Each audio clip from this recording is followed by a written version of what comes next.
Remember that time Jackie Chan moved in with Mike and Sully? Today we're talking about Disney California Adventure, how it had a rocky start, From drab, but ended up rocking it out in the end. to fab. I'm excited. I know that we do a lot of Florida parks and Florida stuff, and I love it. Like I said, I consider Walt Disney World Resort to be my second home, but my first home and my first love will always be the Disneyland Resort. Today we're talking about DCA, which stands for Disney's California Adventure. Pretty sure it's just Disney California Adventure. What do you mean? It's Disney. No, it's not. Because I had to tell Duckfist the same thing. It's not Disney's California Adventure? No, it's not possessive. He was like, "Are you sure?" Is that true? And then he Googled it, and he's like, "You're right." It is Disney California Adventure. How many dollars did it cost to make that change?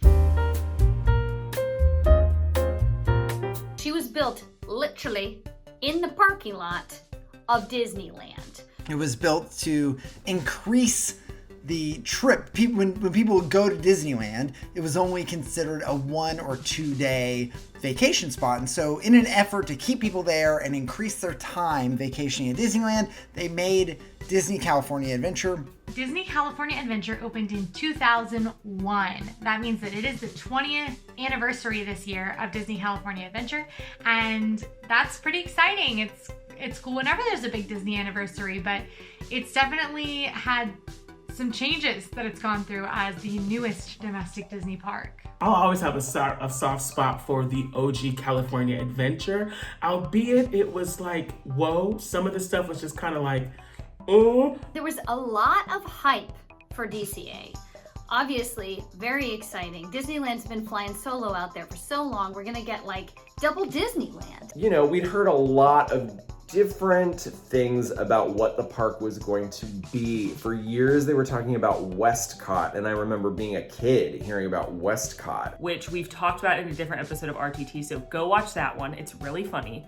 But Westcott was basically West Epcot, which you probably already figured out. Well, I don't know if DCA was the way to go over Westcott. Everything, it was all very beautiful. I mean, it's not like these things were executed poorly per se. If you go back and read news articles that came out when DCA opened, I think you actually will see some positive stuff being written, but generally the public reaction was not good. The original theme of DCA was postcard. Postcard chic. California was the theme. That's all I mean, California and Michael Eisner's Regret was the original theme. So the original theme of DCA was basically having all of what draws people to California for tourism in a theme park. That you, the guest, are going on a California adventure to all of the coolest and wildest and winest of California landmarks. Problem is that when people come to California for a vacation, Disneyland is one of the stops that they make, but they probably also stop at the Golden Gate Bridge in San Francisco. They probably also stop at a winery in Napa Valley. They might also stop at one of the many national parks. What if we created a park that recreated all of the experiences of California and brought them into one place so that tourists felt like rather than going and seeing real experiences and enjoying the culture of California, they can see a fake version made here instead. Why go see a manufactured beach or a manufactured forest when you can literally, take the 91 or the 60, drive up to Northern California yourself. Celebrating California in the most inauthentically Californian way, which actually might be distinctly Californian now that I think about it.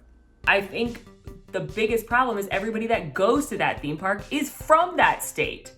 At Disneyland, it's like 80 to 90% of their guests are locals and annual pass holders. It's not like Walt Disney World where that's the opposite. Most people are coming from far away to visit it. So why would you make a theme park about local attractions that locals are gonna go to? That's ridiculous. Most of these people already live in California. I lived in North Carolina.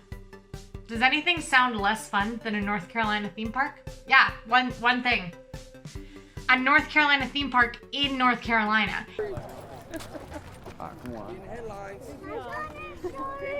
No one would do that in Florida because they're not like, you know what people want is some Gatorland. Gatorland is basically the DCA of Florida. I am one of these people, so I could definitely comment on it. When DCA first opened, we were so excited. We could not wait to go and see and experience what they said were the wonders of California, which is odd because we lived in California. So it's like, I'm paying to go see what I live in. So that was odd, but I was still excited. So we went and it was just like we were done in an hour. Instead of using Imagineers, Disney actually used their merchandising and retail staff to design Disney California Adventure. I'm not sure what the thinking behind that was. Maybe it was a budgetary issue. Maybe they were hoping to build something that was a little more consumer focused from like an actual retail perspective. I feel curious about that decision because it was working out kind of awesome all along with the Imagineers. So why are we gonna mix that one up? In Florida, we have these stores on a highway called 192, and they are these big stores with larger than life facades. One of them is a big wizard.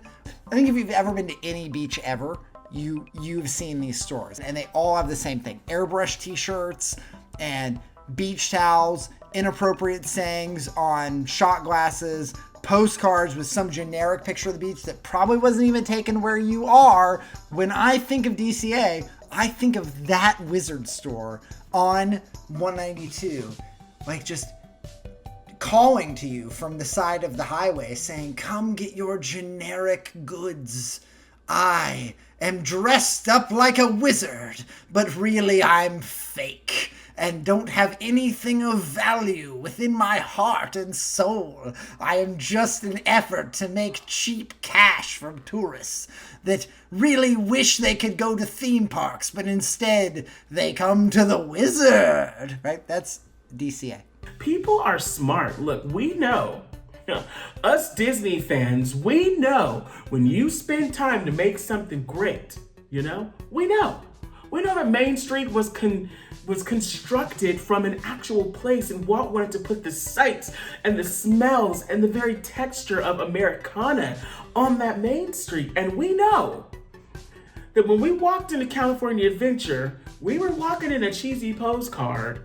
Introducing Disney's California Adventure, a whole new theme park filled with Disney adventures and fun, right next door to Disneyland. There's Regis Philbin, and that's my final answer.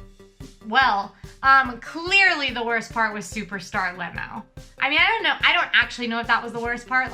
There were probably worse parts. My personal favorite disaster was a soap opera themed cafeteria where you went in and it was a restaurant, and the different dining rooms were themed after different scenes from soap operas. And the staff was supposed to interact with you as if they were in the soap opera. Think 50s primetime, but soap opera. And then you had I forgot the name of it again. I want to say Golden Ages, but it sounds like a retirement home. Golden Dreams was a movie hosted by Whoopi Goldberg. Oh, how's your grandma doing? Oh no, she's good. We did move her over to Golden Dreams, but she likes it and she's making a lot of friends. But Superstar Limo is the most infamous of all of the DCA debacles because that was just... Have you watched... Okay, first of all, if you've been on it, my condolences, and also congratulations, because wow. I'm glad I got to see it, because it was freaky.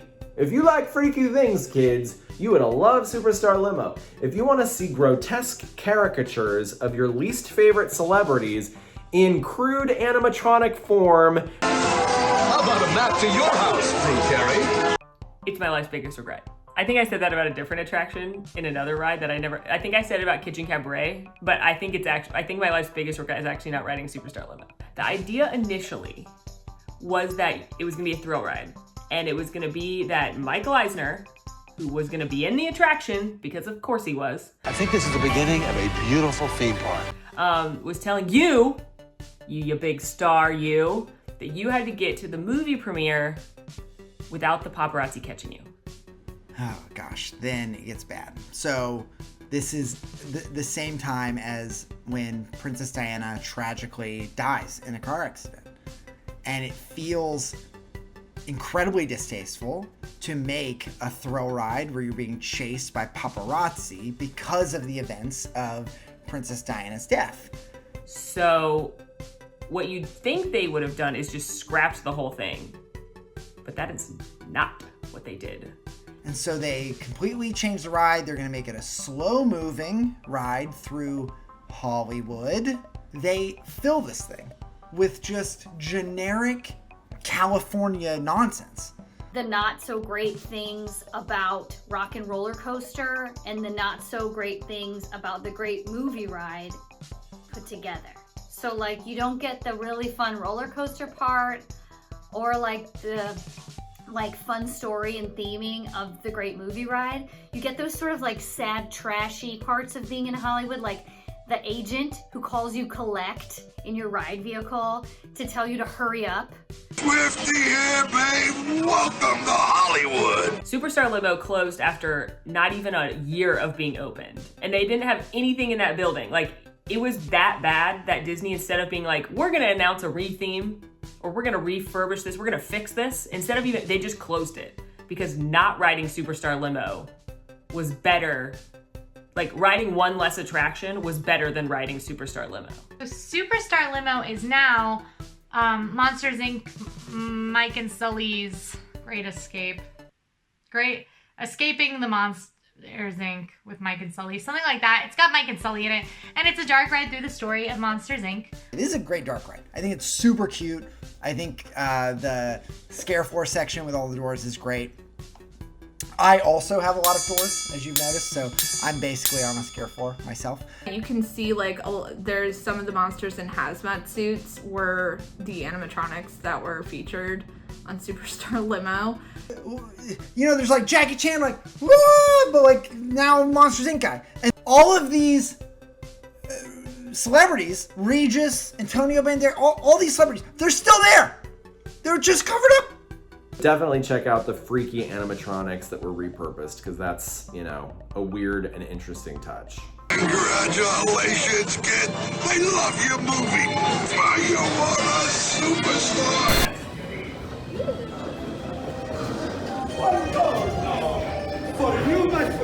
Disney made the decision to completely redesign DCA because attendance was terrible. People were like, no, this is an imitation. We are not here for it. We do not want it.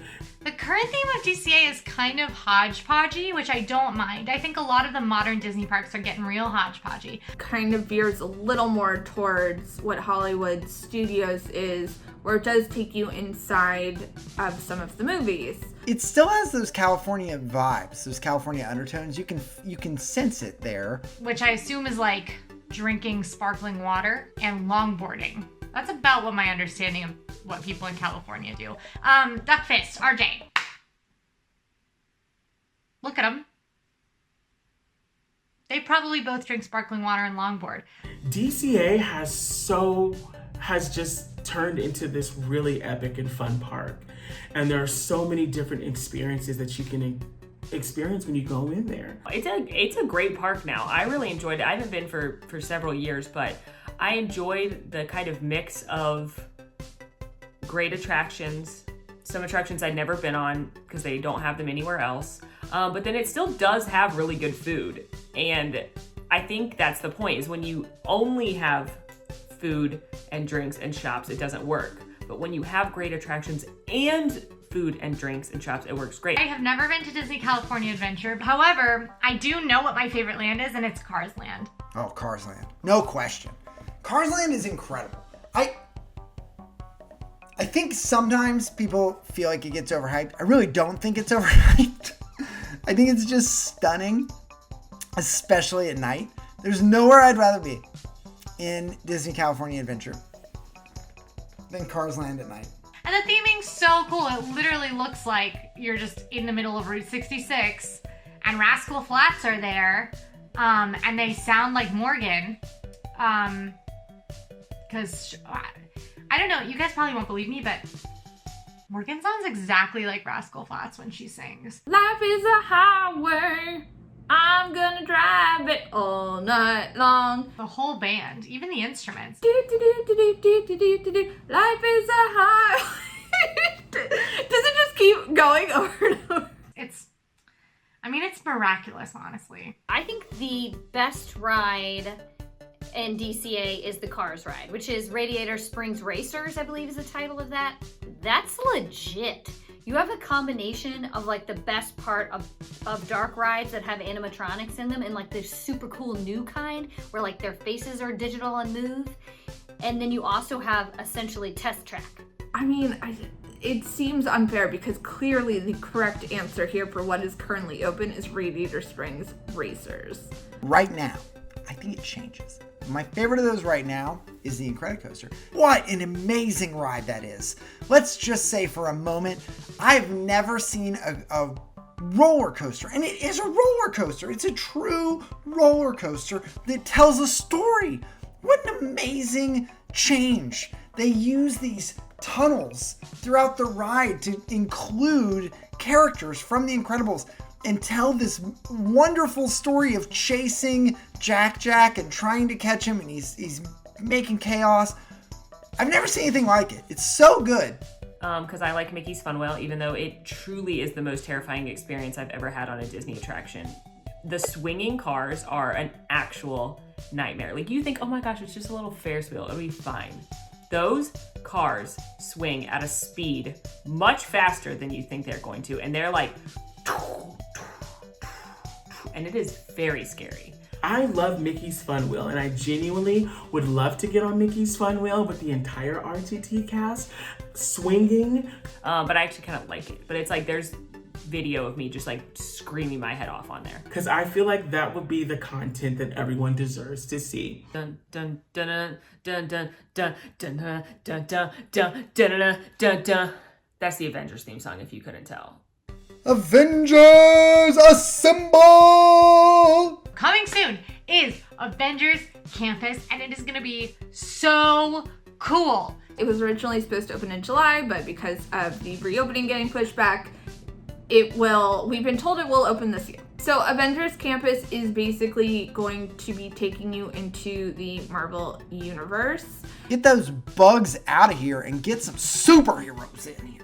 Spider-Man, he's gonna be flipping around. He's gonna be flipping around. Like, they actually made an animatronic that can do flips, like, above your head. Spider-Man, pew, pew, pew, pew, flipping about. You know, like Spider-Man, around the land. It's gonna be great. Oh, and the Stuntronic, there's the bot. So the Flippy bot is coming. You really wonder why they call it a Stuntronic and not a Flippy bot, but They have been introducing the Avengers to California Adventure for some time now. We've had meet and greets with Black Panther, Wakanda Forever, rest in peace. We've had meet and greets with Black Widow and Hawkeye and Thor and Loki. We have an attraction based off of the Guardians of the Galaxy. So I really feel like they were just preparing us for Avengers Campus. Would I trade current Disney California Adventure for Westcott? Westcott was basically West Epcot, which you probably already figured out. Oh gosh. That is a dicey trade, isn't it? Today, I'm gonna tell you no. Ooh. No. I would not trade DCA for Westcott now. I took a pretty strong stance in the Parks That Never Came to Be episode that I don't want all the parks to be the same. I already can go to Epcot. I don't need to go to Epcot different in California. As much as I love DCA, I would, wait, I don't know. Wait a minute, because Avengers Campus is coming. I think that if you asked me if I would trade DCA for Westcott before the announcement of Avengers Campus, I probably would say yes. Now, DCA all the way, baby. Give me my Avengers Campus. I don't think so. I think Westcott was not meant to be. And that all that work fixing DCA was worth it. And I'm here to reward that. I love weird things, and I love when Disney does weird things. And so it's all the perfect combination of elements to be something that I just love. I love DCA. I feel pretty good about it now. I think it is such an interesting story to know that a company as big as Disney that gets things right so many times can also get things wrong in such a grand fashion. A rise from the ashes story where they started off terrible, truly terrible. Now it's going to be a park that people can go to and spend multiple days and have fun. Everything that happened during the Eisner era are super intriguing, and Disneyland California Adventure is no exception to that rule. It's an interesting case study in the price you can pay when you focus more on the money and less on the product that you're delivering. If you're coming to California and you're thinking about planning a trip, and we just need to go to Disneyland. No, trust me, go to DCA too, because you will get your life and you will have the time of your life. That maybe if that bear was fake, that squirrel is fake as well. And that's why it came over and took that popcorn from me, not because it is hungry and I fed it, but because it was a robot meant to make me get less value for my money. So it would run up and take some of the popcorn and recycle it. They only use the harvested squirrel popcorn. Hey everybody, it's Molly. Morgan and I are loving that you're enjoying RTT, so make sure to like and subscribe and ring that notification bell so you know when new episodes are coming out. If you want more RTT right now, click over here for a playlist of all of our favorite Disney Parks episodes. And if you want more AllEars, click over here to check out our Disney World Ultimate Challenge bracket. Thanks for watching!